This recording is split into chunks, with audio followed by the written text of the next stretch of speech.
Selamünaleyküm arkadaşlar. Hem pelet hem odun geniş şömine tip sobamız. Hem pelet hem odun yakar.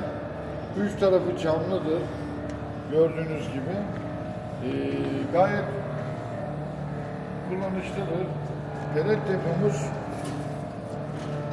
şu şekil. Gayet geniş. Büyük bir pelet deposu vardır. Uzun saatler yanabilir. Takribi 6 saat kadar, 5,5-6 saat kadar yanar.